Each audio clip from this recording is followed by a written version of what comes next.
It begins with a jar, a handful of leaves, hot water, time, nothing else. 8,000 years ago, in the misty highlands of what is now southwestern China, a plant was dropped into boiling water. The leaves unfurled. The liquid darkened. A fragrance rose, bitter, alive.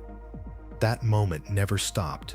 Today, that same drink flows through convenience stores, luxury hotels, vending machines, airport lounges, and supermarket aisles in nearly every country on Earth. It fills aluminum cans, plastic bottles, glass containers shaped like medicine. It is iced, sweetened, carbonated, marketed as detox, focus, energy, calm. It is tea, and at its core, it still costs about $1 or less to brew at home for an entire day. Yet globally, tea is a $90 billion industry. Something happened between the leaf and the shelf, something structural.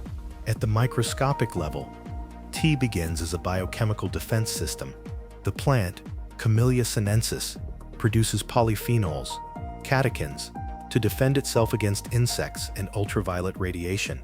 These compounds are bitter, astringent, protective. When you pour hot water over the leaves, those molecules dissolve. Epigallocatechin, gala-tea, e.g. CG, one of the most studied plant compounds in nutritional science.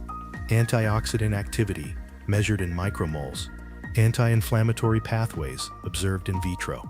Metabolic influence documented in population studies across Asia and Europe. Caffeine, L-theanine, two compounds with opposing tendencies. One stimulates the central nervous system. The other promotes alpha brainwave activity, associated with calm alertness.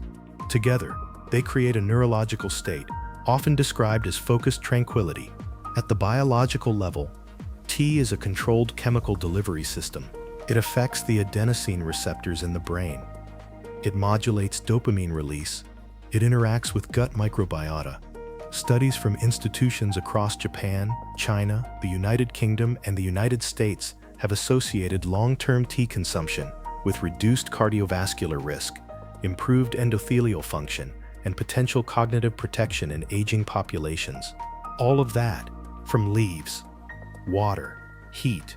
The raw material cost for a single cup of loose-leaf tea can be measured in cents. Even premium whole-leaf varieties, when purchased in bulk, average less than 20 to 30 cents per serving. Commodity black tea bags drop far below that. $1 can brew multiple cups. But agriculture does not remain at the molecular level. It scales. Globally, more than 6 million tons of tea are produced annually. Major producers include China, India, Kenya, Sri Lanka, and Vietnam. Millions of smallholder farmers cultivate Camellia sinensis across terraced mountainsides and tropical lowlands. Tea plants can live for decades. Some cultivated bushes exceed a century in age. Harvesting remains labor-intensive. 2 leaves and a bud, plucked by hand in many regions, machine harvested in others, oxidized, rolled, fired, dried. The transformation from green leaf to black tea involves enzymatic oxidation, not fermentation in the microbial sense, but a controlled exposure to oxygen that darkens the leaves and reshapes their flavor chemistry. Oolong, green, white, pu'er, all derived from the same species, different processing, different biochemical profiles.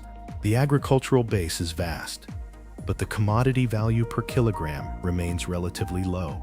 Bulk tea prices fluctuate based on weather patterns, labor costs, export tariffs, and currency shifts.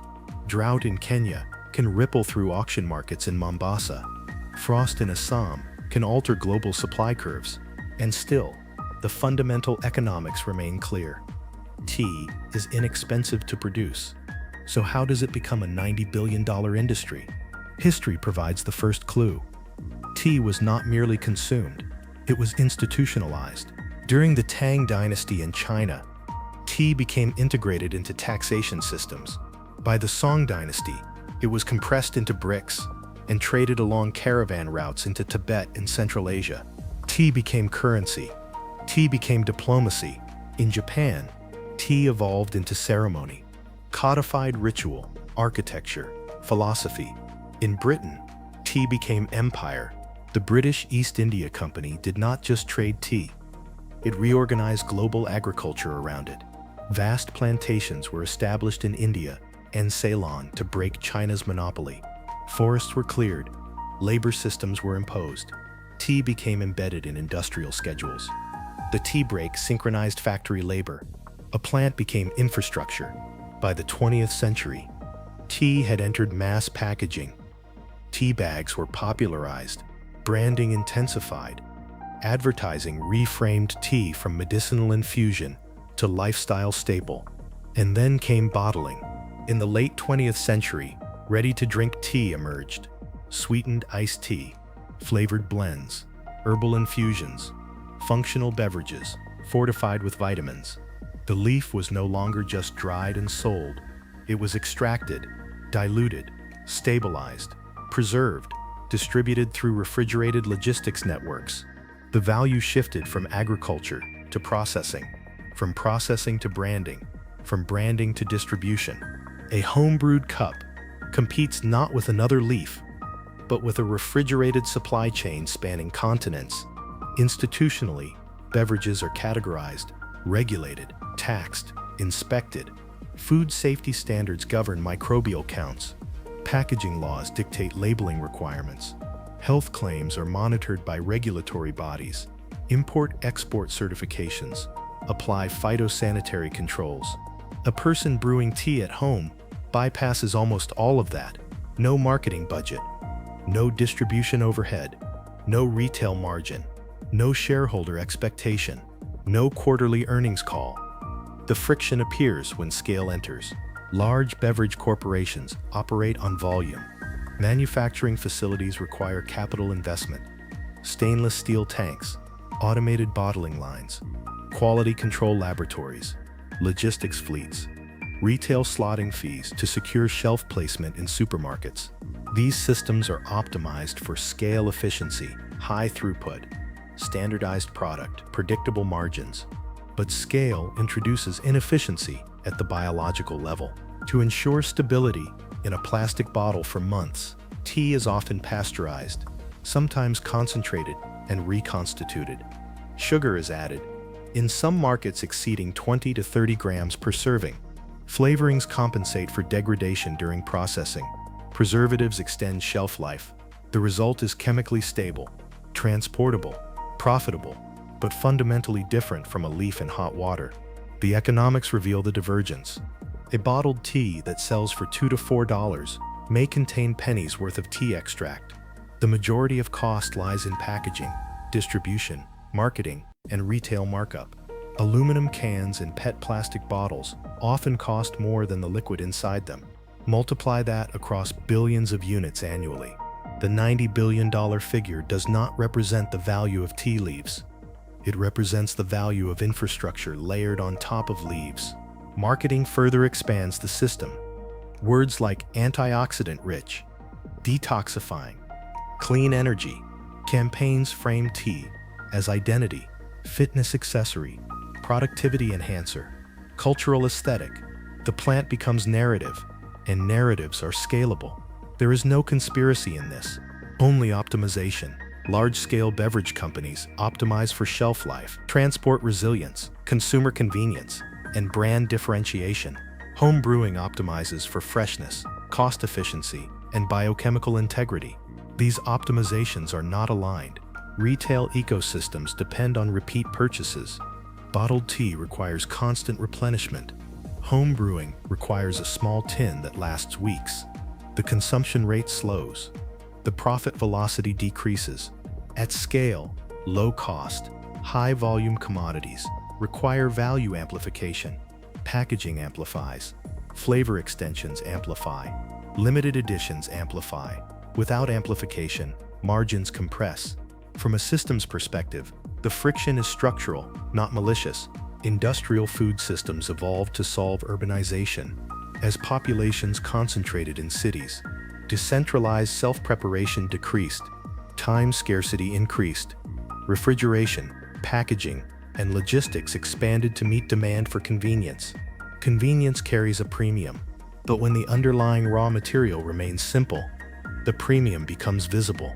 Tea reveals that contrast clearly because its preparation barrier is minimal. No fermentation vessels, no aging cellars, no specialized equipment. Water, heat, leaves.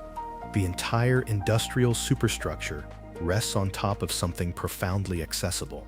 In rural China, 8 millennia ago, tea required no branding strategy, no supply chain dashboard, no influencer campaign. Today, global beverage conglomerates analyze consumer behavior using predictive analytics. They track flavor preferences by demographic cluster. They design packaging to maximize shelf visibility at eye level. They negotiate distribution contracts with multinational retailers, all to deliver what a kettle can produce in minutes. And yet, the industry persists and grows because the system is not built solely around tea. It is built around habit loops, urban pace, sugar preference, marketing psychology, distribution monopolies, cold chain infrastructure, employment structures, shareholder returns, pension funds invested in beverage stocks, agricultural futures markets. Tea sits inside a web. When an individual chooses to brew at home, the decision appears small, personal, economic, but scaled across millions. It alters demand forecasts. It shifts revenue streams. It changes packaging waste flows. It reduces sugar intake patterns. It influences agricultural sourcing models. Small biochemical events scale into systemic outcomes. This is the deeper pattern. Plants offer biological efficiency. Human systems layer economic efficiency on top. The two efficiencies are not identical. Biological efficiency optimizes for survival and adaptation. Economic efficiency optimizes for scale, predictability, and return on capital. When those logics intersect, tension emerges. Tea does not resist being brewed at home. It does not prefer bottles. It does not calculate margin. The system does, and the system has inertia. A $90 billion industry employs millions: farmers, factory workers, marketers, logistics managers, retail clerks. Entire regions depend on tea exports for national GDP contributions. Governments collect tax revenue from beverage sales. Packaging manufacturers rely on volume contracts. If everyone brewed loose-leaf tea tomorrow, economic dislocation would ripple outward. Factories would idle. Plastic demand would dip. Advertising budgets would shrink. Optimization creates dependency. Dependency creates stability. Stability resists change, but the leaf remains unchanged. 2 grams, 200 milliliters of water, 3 minutes. The chemistry unfolds the same way it did 8,000 years ago. Catechins dissolve. Aromatic compounds rise with steam. Caffeine binds to receptors. L-theanine crosses the blood-brain barrier. In a world of hyper-processed consumables, tea remains structurally simple. That simplicity is disruptive, not because it threatens a company, but because it exposes a pattern. When raw materials are abundant and preparation is accessible, the majority of economic value often resides not in the substance itself, but in the systems wrapped around it. Water, salt, grain, coffee, tea. The plant world repeatedly demonstrates that biological wealth precedes economic wealth. Yet modern systems invert perception. We see the bottle, the brand, the logo, the sponsorship, the celebrity endorsement. We forget the leaf. 8,000 years is longer than most civilizations have survived. Empires rose and collapsed while tea remained. Dynasties changed. Trade routes shifted. Industrial revolutions reconfigured labor. Digital platforms reshaped marketing. Still, the process remains stable. Heat, water, leaf. There is something humbling in that continuity. A reminder that not all value scales through complexity. Some value resides in reduction. The more infrastructure required to deliver a product, the further it drifts from its origin. Brewing tea at home is not rebellion. It is realignment, a small act of biological literacy, an understanding that beneath the $90 billion machinery lies a plant evolved to survive mountain fog and insect predation. and that plant is sufficient. The industry will continue. Bottled tea will continue. Marketing campaigns will continue. Supply chains will optimize further. Functional claims will evolve. New flavors will launch. Systems do not disappear easily, but neither does the leaf. In the end, the tension is not between you and an industry. It is between scale and simplicity, between infrastructure and immediacy, between the engineered and the elemental. 8,000 years ago, someone discovered that boiling leaves in water changed how they felt. We are still living inside that discovery, and the quiet power of tea is this: it never needed the system needed it.